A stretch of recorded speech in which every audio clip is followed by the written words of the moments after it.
തേങ്ങ ഇല്ലേന്നൊരു പരാതി വേണ്ട. ചോറിന് ഒഴിച്ച് കഴിക്കാൻ പറ്റിയ നല്ല എരിവും പുളിയൊക്കെ ഉള്ള അടിപൊളി ഒരു കറിയുടെ റെസിപ്പി പറഞ്ഞു തരാവേ.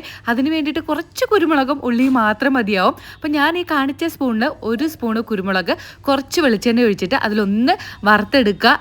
കുരുമുളക് ചൂടായി കഴിയുമ്പോൾ പൊട്ടിത്തെറിക്കാനുള്ള സാധ്യത ഉണ്ടോന്ന് മാറി നിന്നേക്കണേ. പിന്നെ ആ എണ്ണയ്ക്കകത്ത് തന്നെ 1 സ്പൂൺ മുളക് പൊടി, 3/4 സ്പൂൺ മല്ലിപ്പൊടി, ഇതിൽ മഞ്ഞപ്പൊടി വേണം കൂടുതൽ ചേർക്കാൻ. ഞാൻ 1 സ്പൂണും 1/4 സ്പൂണും കൂടെ മഞ്ഞപ്പൊടി എടുത്തിട്ടുണ്ട്. അതിൻ്റെ പച്ചമണം മാറുന്നത് വരെ ഒന്ന് വഴറ്റി കൊടുക്കുക.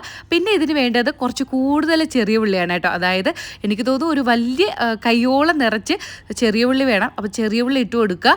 പിന്നെ ഈ വറുത്തെടുത്ത കുരുമുളക് ജസ്റ്റ് ഒന്ന് ചതച്ച് അതും കൂടെ അങ്ങ് ഇട്ട് കൊടുക്കണേ. പിന്നെ അതിലോട്ട് ഇട്ട് കൊടുക്കേണ്ടത് നമ്മൾ വറുത്ത് മാറ്റി വെച്ചിരിക്കുന്ന ഈ പൊടികളാണ്. അതും കൂടെ ചേർത്ത് ഒരു ലേശം പുളിയും കൂടെ ചേർത്തിട്ട് അതിനെ നന്നായിട്ടൊന്ന് അരച്ചെടുക്കുക. എന്നിട്ട് നമ്മൾ പൊടികൾ മൂപ്പിച്ചെടുത്ത ആ ഒരു ചട്ടിക്കകത്ത് തന്നെ നമ്മുടെ ഈ അരച്ചെടുത്ത അരപ്പ് ഒഴിച്ച് ആവശ്യത്തിനുള്ള വെള്ളം, ഇത് ഒരുപാട് കുറുകിയല്ല ഇരിക്കേണ്ടത്, ഒരുപാട് ലൂസും അല്ല, ആ ഒരു പരുവത്തിൽ കലക്കിയെടുക്കുക. എനിക്ക് തോന്നുന്നു രസം ഉണ്ടാക്കുന്ന ആ ഒരു പരുവത്തിനൊക്കെ മതിയാവും. രസത്തിൻ്റെ അത്രത്തോളം വെള്ളം ചേർക്കണ്ട കേട്ടോ. എന്നിട്ട് അതിലേക്ക് ഒരു ലേശം ഉലുവ പൊടിച്ചത് ഇട്ട് കൊടുക്കുക, ആവശ്യത്തിന് ഉപ്പ് ഇട്ട് കൊടുക്കുക. പിന്നെ കുറച്ച് വെളിച്ചെണ്ണയും കൂടെ ഒഴിച്ചിട്ട് വേണം ഇതിനെ നന്നായിട്ട് തിളപ്പിച്ചെടുക്കാൻ.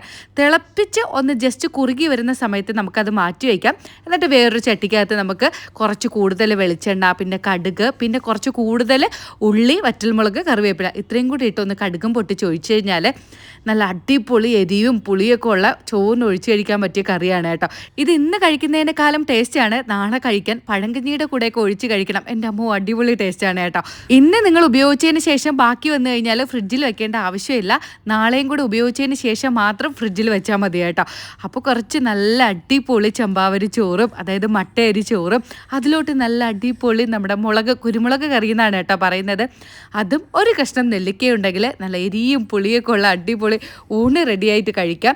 അതുപോലെ ഇത് നമ്മുടെ നാട്ടിൽ കൂടുതലും ഡെലിവറിയൊക്കെ കഴിഞ്ഞ ആൾക്കാർക്ക് കൊടുക്കും. ഗ്യാസൊക്കെ ഉള്ളവർക്ക് അടിപൊളിയാണ് കേട്ടോ.